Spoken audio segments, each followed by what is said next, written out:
남편과 이혼을 하려고 하는데 남편이 양육비를 안 줄까봐 걱정돼서 양육권을 포기하려고 하십니까? 아니면 남편이 양육비를 주지 않아서 지금 힘든 상황에 처해지셨습니까? 이 영상 끝까지 보시면 어떻게 해결해야 되는지 방법을 아실 수 있을 겁니다.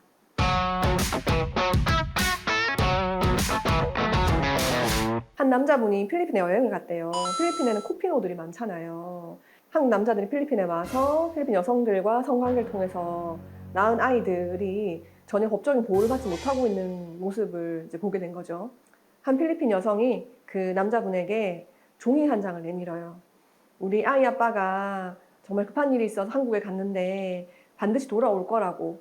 그래서 혹시나 자기를 찾을 일 있으면 이 주소로 찾으면 된다라고 하면서 남겼다고 하면서 종이를 보여주는 거예요. 거기 영문으로 막 이렇게 적혀 있어요. 그래서 이게 뭐지? 이게 뭐지? 하다가 그 영문을 소리 나는 대로 읽었더니 그걸 믿니? 18코리아 이렇게 적혀 있었던 거예요. 그래서 그걸 본 그 남자분이 너무 분노감을 느끼고 내가 이 코피노 아이들이 양육비를 받을 수 있게 하기 위해서 노력해야겠다라고 하면서 Bad Fathers라는 홈페이지를 열게 된 거예요.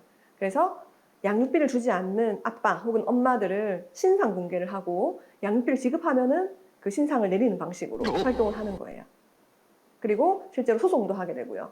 이게 구본창 씨의 실화거든요. 정말 그 양육비는 생존의 문제잖아요. 근데 양육비를 지급하지 않는 비율이 72%나 된대요. 아하. 그럼 배우자가 양육비를 주지 않을 때 양육비를 강제할 수 있는 방법이 있을까요? 네, 있습니다. 양육비 직접 지급 명령이라는 게 있거든요. 근데 아이를 키우고 있는데 배우자가 양육비를 주지 않는다. 그럴 경우에 그 배우자가 일하는 회사가 있잖아요. 그 회사에 그 소득세 원천 징수 의무자라고 하는데요. 쉽게 말해서 회사 사장님한테 이런 상황을 얘기를 해서 그 월급에서 양육비로 지급해야 될 부분만큼을 나의 계좌로 바로 받을 수 있는 방법이 있다는 거예요. 이런 거 좀 생소하시죠? 그 외에도 많은 법적 조치들이 있거든요. 담보 제공 명령이라는 게 있어요. 이 사람이 정기적으로 매달 양육비를 지급해야 되는데 계속해서 미룬다는 거죠. 그럼 법원에서 이 사람이 계속 향후에도 제때제때 지급하기를 기대하기 어렵네. 그러면은 너가 지급해야 될 양육비를 뭐 한 10개월치, 20개월치를 법원에 공탁을 해라. 이렇게 명령을 한다는 거. 최근에 이런 판결 저희 많이 봤거든요. 1심 소송 중 혹은 판결 이후 항소심 중에서도 양육비를 막 지급을 안 한다. 근데 이 사람이 갖고 있는 재산에 부동산은 없고 거의 현금, 예금 같은 거밖에 없다. 그럼 은닉 하기도 쉽고. 그럼 나중에 양육비 못 받는 일이 생길 수도 있겠네. 오케이, 2천만 원 법원에 공탁해. 이런 식의 판결인 거죠. 그리고 이런 담보 제공을 명했는데 이 양육비 채무자가 담보 제공을 안 하는 거예요.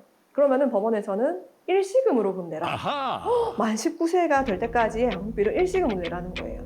그리고 그걸 기한 안에 하지 않으면은 30일 이내에 감치를 시키겠다는 거예요. 구치소, 교도소에 가다 놓는다는 거예요. 그러니까 재판을 해서 양육비 부담 조서를 받거나 판결이나 뭐 이런 집행 권한을 받았음에도 불구하고 양육비 지급 못 받고 있다. 그럼 양육비 이행 명령을 받아요.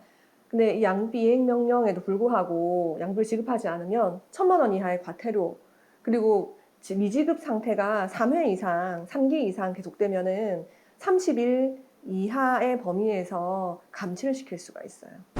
그리고 그 외에도 최근에 많은 제도들이 나왔는데 가령 뭐 운전면허를 정지하게 한다거나 체납된 양육비가 5천만 원 상당히 이른다고 하면 출국 자체를 못하게 금지시킨다거나, 그리고 그 신상 공개 이런 부분들에 대해서도 3년 범위 안에서 이렇게 지금 이루어지고 있고요. 근데 사실 제일 원하는 거는 양육비를 제때 받는 거잖아요. 그래서 이제 입법안으로 나오고 있는 것들이 국가에서 양육비를 선지급하는 제도인 거예요. 돈이 필요한 양육비 채권자에게 정부에서 양육비를 먼저 지급을 하고 정부가 그 양육비 채무자에게 돈을 추심해서 받아내는 방식으로 하자는 거죠. 아하. 이걸 이제 실용화하려고 하면은 국세청에서 사실상 그 양육비 채무자에 대한 뭔가 소득이라든가 그죠? 정보를 확인할 수 있는 권한이 있어야 되는 좀 부분이 있어서 더 연구가 필요한 부분이긴 해요. 남편이 양육비를 안 줘서 너무 생활이 안 돼요. 지금 막 공과금도 밀리고 미치겠어요. 이런 분들 있으시거든요. 그럴 때 제가 제안 드릴 수 있는 방법이 한시적 긴급 양육비 지원 제도예요. 긴 기간은 아니지만 이제 정부에서 양육비를 채권자한테 먼저 지급을 해요. 그리고 아하. 그 양육비 채무자에게 추심을 하는 방식으로 진행되는 제도가 있으니까 양육비 이행관리원에 꼭 문의해 보시기를 권합니다. 실제로 남편이 양육비를 한 2천만 원, 3천만 원 정도 밀려 있을 때 딱 벼르고 있다가 강제 집행해서 그 양육비 다 받아내신 분 케이스 저희 갖고 있거든요.